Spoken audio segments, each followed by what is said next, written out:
Bollywood silver screen presenting last night in Soho. तो movie है एक ऐसी लड़की के बारे में जिसका नाम है एलोइस। एलोइस जिसे प्यार से लोग एली भी कहते हैं, कोई आम लड़की नहीं है, बल्कि उसके पास स्पिरिट्स को देखने की स्पेशल एबिलिटी है। उसे जो स्पिरिट्स नजर आती थीं, उनमें से एक उसकी माँ भी थी। अब मूवी के स्टार्टिंग सीन में हम एली को डांस करता हुआ देखते हैं। वो अपने घर में खुशी से काफी झूम रही होती है। उसके रूम में पड़ी हुई कुछ चीजों से पता चलता है कि उसे फैशन डिजाइनिंग का बहुत शौक है। एली शीशे में खुद से बातें करने लगती है कि अगर वो डिजाइनर बनेगी तो अपने ब्रांड का क्या नाम रखेगी। वहीं पर उसे शीशे में अपनी मदर की सोल दिखाई देती है, पर शायद ये उसके लिए अब नॉर्मल बात थी। तभी नीचे से उसकी दादी की आवाज आती है, एली तुम्हारा लेटर आया है।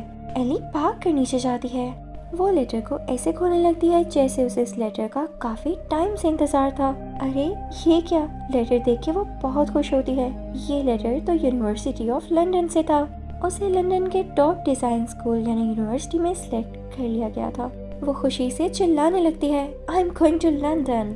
उसकी दादी भी बहुत खुश होती हैं। इस घर में सिर्फ वही दोनों रहा करते थे। वो दोनों ही बहुत खुश हो जाती हैं, क्योंकि कभी ये एली की मदर का भी ड्रीम था, लेकिन अब वो इस दुनिया में नहीं रही थी। न जाने क्यों उन्होंने अपनी जान ले ली थी। अब टाइम आ जाता है जब एली को यहाँ से निकलना था। एली की ग्रैनी उसे एक पिक्चर देती है जो कि एली और उसकी मदर की थी, और उसे गुड बाय कहती हैं।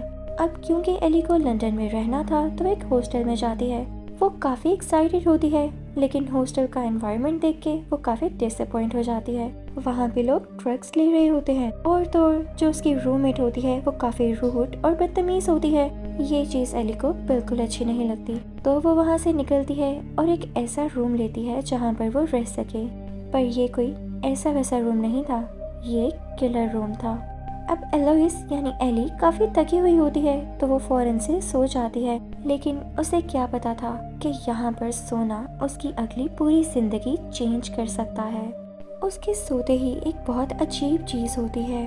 उसे अपने ख्वाब में एक लड़की दिखाई देती है, और वो लड़की किसी पुराने जमाने की लग रही थी। जो टाइम वो अपने ख्वाब में देख रही होती है वो भी 1960s का होता है। वैसे तो एली खुद भी ओल्ड फैशन से काफी ज्यादा इंस्पायर थी, लेकिन उसे समझ नहीं आ रहा था कि वो यहाँ कैसे पहुँच गई, क्योंकि जो लड़की वो अपने ख्वाब में देख रही थी वो उसे किसी न किसी तरह खुद से कनेक्टेड लग रही थी। वो जब खुद को एक मिरर में देखती है तो वो कोई और लड़की होती है जिसके बाल ब्लोंड हैं, और वो काफी बोल्ड भी लग रही है।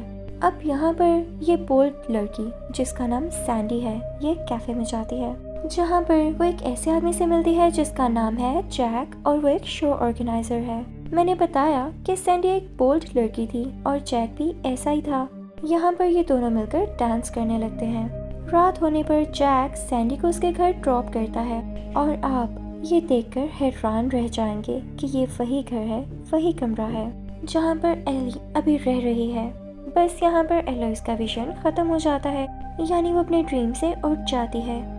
वो काफी हैरान होती है कि ऐसा कैसे हो गया, लेकिन साथ ही साथ खुश भी लग रही होती है, क्योंकि ये सब एक्सपीरियंस करना उसे बहुत अच्छा लग रहा था। आज एली की पहली क्लास होती है। उसे एक ड्रेस डिजाइन करने को कहा जाता है। ये चीज तो उसके लिए काफी आसान हो गई थी, क्योंकि जो ड्रेस उसने रात को सैंडी को पहने हुए देखा था वो उसे ही ड्रॉ कर देती है, और उसे लग रहा था कि इससे बेस्ट ड्रेस कोई और नहीं हो सकता। वो अपने डिजाइन स्कूल में भी काफी खुश हो रही होती है और साथ साथ सॉन्ग सुन रही होती है। शायद उसे खुद का ये सैंडी का रूप काफी पसंद आया था। अब आज का दिन भी एंड पर पहुंचता है, और जब एली सोती है तो उसे दोबारा से वही ख्वाब आता है जिसमें वह सैंडी को देख पाती है। अब की बार वो देखती है कि सैंडी तैयार हो रही है और जैक उसे पिक करने आया है। वो उससे कहता है कि जैसे कि तुम्हें गाने का शौक है, तो मैंने तुम्हारे लिए एक ऑडिशन ऑर्गेनाइज करवाया है, तुम वहाँ पर अपना बेस्ट देना। अब एली तैयार होकर उसके साथ वहाँ पर चली जाती है, लेकिन वहाँ जज को उसका गाना ज्यादा पसंद नहीं आता। जैक फिर भी उसके लिए क्लैपिंग करता है, उसे इनकरेज करता है और कहता है कि तुम बहुत आगे जाओगी। अब आज जब एली की आंख खुलती है तो वो काफी ज्यादा इंस्पायर्ड होती है। किससे? उसी सैंडी से, जो कि उसके ख्वाब में आ रही है। वो सोचती है कि क्यों ना वो भी अपना गेटअप चेंज कर ले क्योंकि आजकल की दुनिया में सैंडी जैसी लड़कियों को ज्यादा पसंद किया जाता है। वो सब में फेमस होती है। वो जाकर अपना हेयर कलर भी चेंज करवा लेती है और सोचती है कि वो उसी की तरह बोल्ड तैयार हुआ करेगी। वो उसकी तरह के कपड़े भी पहनने लगती है। अब क्योंकि यहाँ पर उसे सोहो में पढ़ना भी था और अपनी नीड्स भी पूरी करनी थी, तो वो एक क्लब को ज्वाइन कर लेती है। उसी क्लब में एली को एक बूढ़ा आदमी भी मिलता है जो कि उसे काफी गौर से देख रहा था, जैसे वो इसको जानता हो या एली किसी जैसी लग रही हो। और एली काफी हद तक कामयाब यानी सक्सेसफुल भी हो चुकी थी सैंडी की तरह दिखने में। तो क्या पता 1960 में ये बूढ़ा आदमी सैंडी को जानता हो और जब एली ने उसका गेटअप अपनाया है तो वो इसीलिए एली को गौर से देख रहा है। अब ये दिन भी गुजर जाता है। दोबारा से रात हो जाती है। एली काफी एक्साइटेड होती है कि आज रात क्या होने वाला है। वो फौरन से सो जाती है और उसे फिर से ख्वाब आता है जिसमें वो सैंडी को देख पाती है। अब सैंडी उसी क्लब में होती है जहाँ पर वो सिंगिंग ऑडिशन देने गई थी। वो as a junior dancer select हो जाती है। उन डांसर्स ने अच्छी ड्रेसिंग नहीं की होती, यानी उस क्लब का माहौल एनवायरनमेंट कुछ ज्यादा ही खराब होता है। शो के बाद जैक सैंडी से कहता है कि क्यों ना तुम पैसे बनाओ। वो पैसे बनाने के लिए सैंडी को गलत कामों की तरफ जाने के लिए भी फोर्स करता है और ये चीज सैंडी को बिल्कुल अच्छी नहीं लगती, क्योंकि जैक अगर वाकई सैंडी को पसंद करता होता तो वो कभी भी उसे ऐसा करने को ना कहता। सैंडी का दिल इस बात की वजह से टूट जाता है, पर अब यहाँ पर वो और किसी को जानती भी नहीं थी। उसको अपनी बेसिक नीड्स पूरी करने के लिए कुछ करना ही था, तो सैडली वो गलत कामों की तरफ चल पड़ती है। आज की रात जब एली की नींद खुलती है तो वो काफी डिस्टर्ब्ड होती है। वो पहले की तरह खुश नहीं थी। उसे ये सब काफी क्रीपी और अजीब लगा था। एली काफी परेशान रहने लग जाती है और वो सोचती है कि इसका सोल्यूशन ढूंढ कर ही रहेगी। और उसे ये भी समझ नहीं आ रहा था कि ये सब चीजें तो 1960 में हो चुकी होंगी और न जाने कैसे अब वो सैंडी को प्रोटेक्ट करेगी। खैर वो दोबारा सो जाती है। उसे पता चलता है कि जैक तो सिर्फ सैंडी को यूज कर रहा था। उसने ऐसा सिर्फ सैंडी के साथ ही नहीं बल्कि और भी बहुत सी लड़कियों के साथ किया था। वो उनको इस तरह से अर्न करवाकर उनसे पैसे लेना चाहता था। बात इतनी ज्यादा बढ़ जाती है कि सैंडी बीमार रहने लगती है। वो एक ऐसे ट्रैप में फंस चुकी थी जिससे बाहर आना अब उसके लिए इम्पॉसिबल हो चुका था, क्योंकि जैक एक बहुत पावरफुल आदमी था। एली अपने ख्वाब में जो घर देखती है वो यही घर है जिसमें वो भी रह रही है। और ये बात भी बिल्कुल ठीक है कि 1960 में सैंडी इसी घर में रह रही थी। और इस बात की वजह से एली परेशान हो जाती है और वो इस सोच में पड़ जाती है कि उस दिन क्लब में जो बूढ़ा आदमी उसे दिखाई दिया था कहीं वो जैक तो नहीं। अब आज रात हैलोवीन की रात होती है। एली चाह रही थी कि आज रात वो ना सोए और अपना एनवायरनमेंट कुछ चेंज करे। वो एक पार्टी में चली जाती है। उसके साथ उसका क्लासमेट भी होता है जो कि हमेशा उसका काफी ख्याल रखा करता था और उसके लिए परेशान भी रहता था। इसी पार्टी में एली की पुरानी रूममेट भी आई होती है जो कि काफी रूड और बुरी लड़की थी। वो एली के ड्रिंक में कुछ मिला देती है जिससे एली को कुछ होने लगता है और उसे दोबारा से विजन्स आने लगते हैं। वो घबरा जाती है और वहाँ से बाहर भाग जाती है। वो अपने घर चली जाती है और उसके पीछे पीछे उसका वही क्लासमेट भी आता है। लेकिन बात यहाँ पर खत्म नहीं हुई थी। उसे यहाँ आकर भी सैंडी के विजन्स आने लगते हैं। उसे समझ नहीं आ रहा था कि उसके ख्वाब हैं, उसके विजन्स हैं या वो रियलिटी में चली गई है। वो खुद को बहुत हेल्पलेस महसूस करती है, यानी फील करती है। वो देखती है कि इसी बेड पर जैक सैंडी को मारने वाला है। उसके हाथ में चाकू है। वो काफी डर जाती है और चिल्लाने लगती है जैसे वो सैंडी की जान को बचाना चाह रही हो, लेकिन बहुत देर हो जाती है। वो यहाँ बैठे बैठे कुछ कर भी क्या सकती थी। जैक सैंडी को जान से मार डालता है। एली फ्रीक आउट कर जाती है और जोर जोर से चिल्लाकर रोने लग जाती है। उसका क्लासमेट वहाँ से चला जाता है और जैसे तैसे करके वो रात गुजारती है। क्योंकि वो काफी डिस्टर्ब होती है तो वो सोचती है कि वो सुबह होते ही पुलिस को खबर करेगी। अब अगले दिन वो पुलिस के पास जाती है और उनको सारी बात बताती है कि उसके विजन्स में क्या क्या आ रहा है। वो कहती है कि प्लीज आप इस केस को ध्यान से सुने। 1960 में इसी जगह पर एक लेडी रहती थी जिसका नाम सैंडी था। उसका किसी ने मर्डर कर दिया था। उसको जैक ने मार दिया था। मैं जानती हूँ जैक आज भी जिंदा है। वो यहीं पर है, वही बूढ़ा आदमी जो मुझे उस दिन क्लब में नजर आया था। आप लोगों को उसे ढूंढना होगा और सैंडी का रिवेंज लेना होगा। शायद मुझे इसीलिए भेजा गया है कि मैं सैंडी का केस लड़ूं। लेकिन पुलिस उससे कहती है, मैम आपकी हालत हमें कुछ ठीक नहीं लग रही, आपको रेस्ट चाहिए होगा। लेकिन एली उनसे कहती है कि आप मेरी बातों को सीरियस लीजिए, मैं मजाक नहीं कर रही। तो वहाँ पर फीमेल पुलिस ऑफिसर उससे कहती है, ठीक है एली, हम आपकी बात पर जरूर ध्यान देंगे। पर एली को यूँ फील होता है कि जैसे पुलिस इस केस पर ज्यादा ध्यान नहीं देने वाली। तो वो खुद ही यूनिवर्सिटी की लाइब्रेरी में जाती है और इस पर रिसर्च करने लगती है। तभी लाइब्रेरी में एली का क्लासमेट भी आ जाता है और अब वो दोनों मिलकर न्यूज इकट्ठी करने लगते हैं कि आखिर 1960 में उस रात को हुआ क्या था। हम देखते हैं कि एली अचानक से यानी सडनली पैनिक कर जाती है। वो कैंची उठाए लोगों को मारने चली जाती है, वही लोग जो उसके विजन में आ रहे थे। उसका क्लासमेट उसे रोकता है और कहता है, ये क्या, तुम अपनी ही रूममेट पर अटैक करने वाली थी। एली को कुछ समझ नहीं आ रहा होता कि आखिर वो फंस कहाँ गई है। एली सोचती है कि वो किसी से भी नहीं कहेगी क्योंकि कोई भी उसकी बात पर यकीन ही नहीं करता। वो प्लान करती है कि वो खुद ही सैंडी का बदला लेगी। उसे यूं लग रहा होता है कि सैंडी उसके विजन्स में आकर उससे मदद मांग रही है और उसका रिवेंज लेना अब उसकी ड्यूटी बन चुका है। तो अब एली उसी बूढ़े आदमी से, जो उसके अकॉर्डिंगली जैक है, उससे मिलने चाहती है।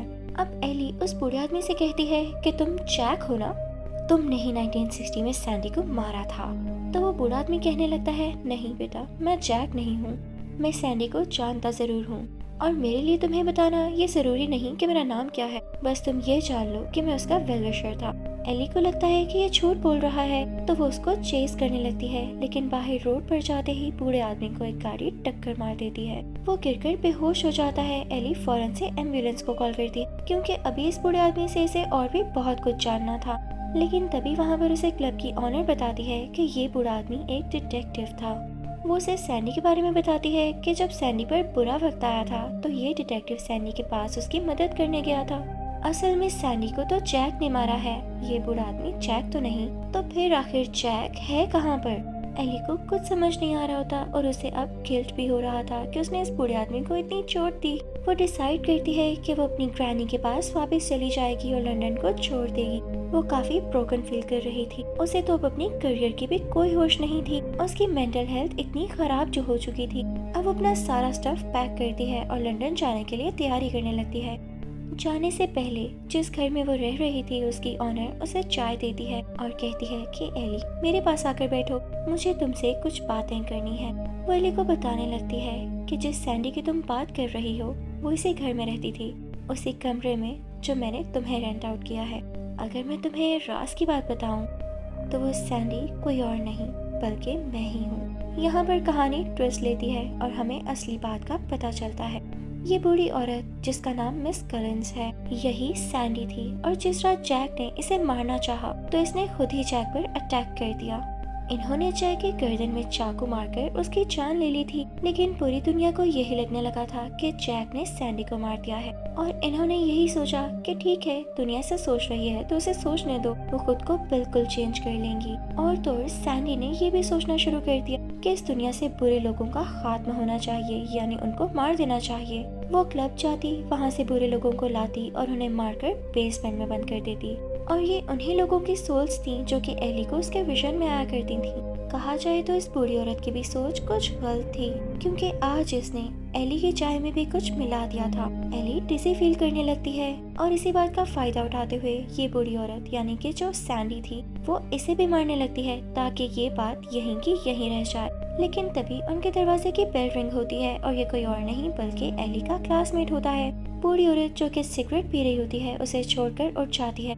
जल्दी की वजह से वो सिगरेट कहीं गिर जाता है और घर में आग लगने लगती है। जैसे ही एली का क्लासमेट अंदर आता है तो बूढ़ी औरत उसे स्टैब कर देती है। एली इसी बात का फायदा उठाते हुए अपने रूम में भागती है जो कि ऊपर की तरफ था। उसके पीछे वो स्पिरिट्स भी पड़ जाती हैं जो कि कहती हैं कि सैंडी को मार डालो, पर एली अभी ऐसा नहीं कर सकती थी। वो तो अपने रूम में इसलिए आई थी ताकि पुलिस को इन्फॉर्म कर सके और पुलिस खुद ही आकर सैंडी को पकड़ सके।